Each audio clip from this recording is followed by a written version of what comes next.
As the next speaker, I would like to introduce Miguel Amutio. He is from Spain, and he is Deputy Head of Unit Coordination at the General Secretariat of Digital Administration.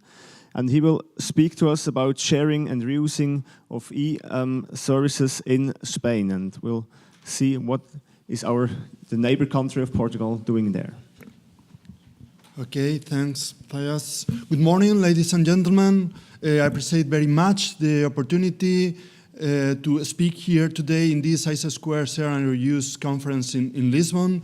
My presentation is about sharing e-services at a large scale in Spain, which is the result of a collective effort, and it's something that has to do with the recommendation number 36 of the new European interoperability framework. Well, we will see why, how, the difficulties and the challenges ahead. A couple of examples. Over 8,000 entities are engaged in our e-invoicing services that last year managed over or almost 8 million invoices electronically. And for instance, also the intermediation platform used for once-only purposes manages around 80 items of information, around or over 50 million transactions each year. Okay, look, the public sector in Spain has a considerable size. The general state administration, the regional governments, over 8,000 entities, okay, and a large collection of other entities depending on those ones.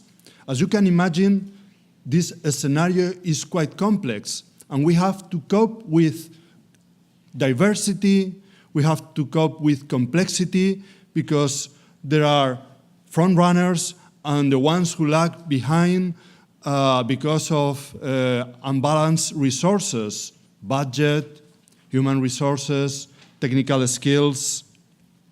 So how do we break the gap?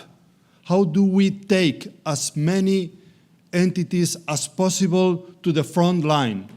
Well, through a combination of several aspects, a bit of the legal framework, together with agreements, paying attention to certain semantic aspects, and taking advantage of the possibilities offered by current technology without forgetting security, as you will see the dimensions included in the European Interoperability Framework.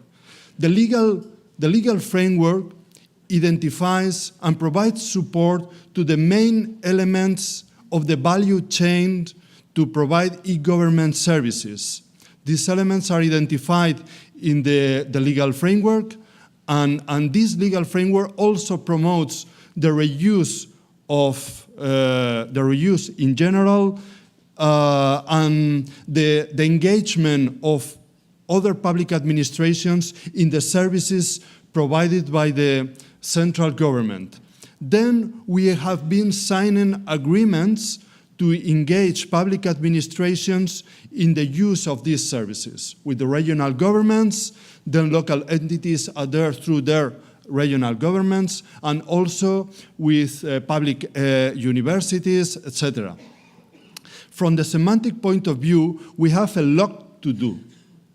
We have a lot to do, but we have managed to achieve several main aspects, which are the inventory and coding of administrative units, which is very important for transactions, for exchanges of information between public administrations, encoding of administrative units, of processes and services to identify what we are doing in transactions, and also the specifications for the intermediation platform, which is crucial for once-only purposes. And also, we have been making a big effort to specify the metadata for electronic documents and electronic files in a schema. If we go to the technical perspective, current technologies, cloud technologies offer a golden opportunity for this approach.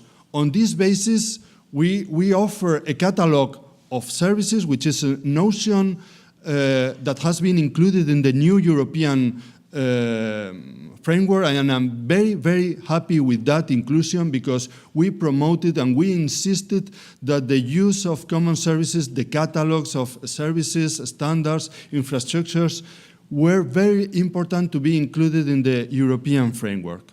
Well, we offered this catalog on the basis of these technologies, and we also are promoting security of information and services by the means of the national security framework, because we think that legal certainty has to be accompanied by security of and protection of information and services. Well, challenges evolve. They don't remain the same along the time. Which are the main challenges for us at this moment? The main challenges have to do with the relationship with users. We have to cope with the pace of growth of users, end users, transactions, storage needs, services. We have different kinds of users. We have users with a profile of integrators and developers, and we have users with the profile of end users. And these users expect from us quality and security conditions. We are providing services on the basis of agreements, best effort, as is, but in the horizon we have the target of achieving service level agreements, and also in terms of security we will have to walk the road to have the certification of compliance with our national security framework.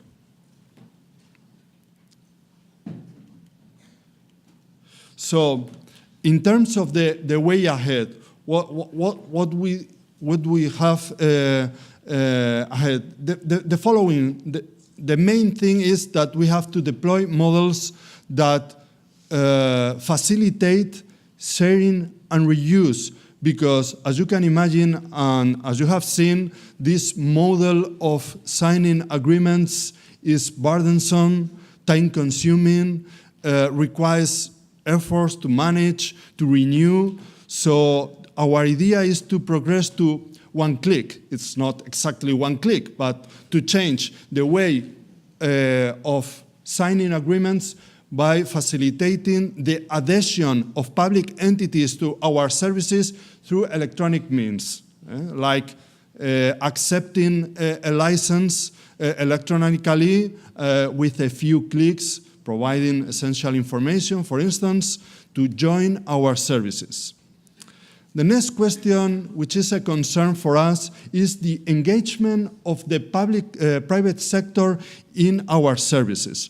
Private entities are engaged and participate in the provision of e-government services, and in many times they act on behalf of our public entities. Think that from 8,000 local entities, around 7,700 have less than 20,000 inhabitants. And we see that now there are providers that group entities and provide the government services to them. So our next step is to find formal arrangements so that these private entities can connect to our network and can consume our services on behalf of the public entities they represent or they serve. Another question is the integration with cross-border services and building blocks. This is a curious thing because a smooth integration in building blocks or in cross-border services requires an internal landscape clean and tidy. We have to do the homework to clarify our environment, to take advantage of cross-border services and building blocks. For instance, an example is with IDAS and electronic identification. So if you have done your homework internally for electronic identification purposes, it will be easier to engage in the IDAS landscape and interoperability of electronic identification in Europe. It happened the same in the past with the connection to TESTA and the engagement of public entities in cross-border transactions. And we think that this will be more or less the same with other building blocks. And obviously, okay, keep cooperation and alignment. Well, this is some information from the DESI 2017, but if you want to know more about reuse and share of Spain, I invite you to listen to the presentation of Ms. Elena Muñoz in the track 1.1, who will speak about our Center for Technology Transfer, which is linked to Join Up. And then this afternoon, this will be a presentation from Mr. José Joaquín de Haro from an entity of the province of Albacete, who will provide the local perspective to this approach I have been presented now. So thank you very much, and I am open to questions. Thanks.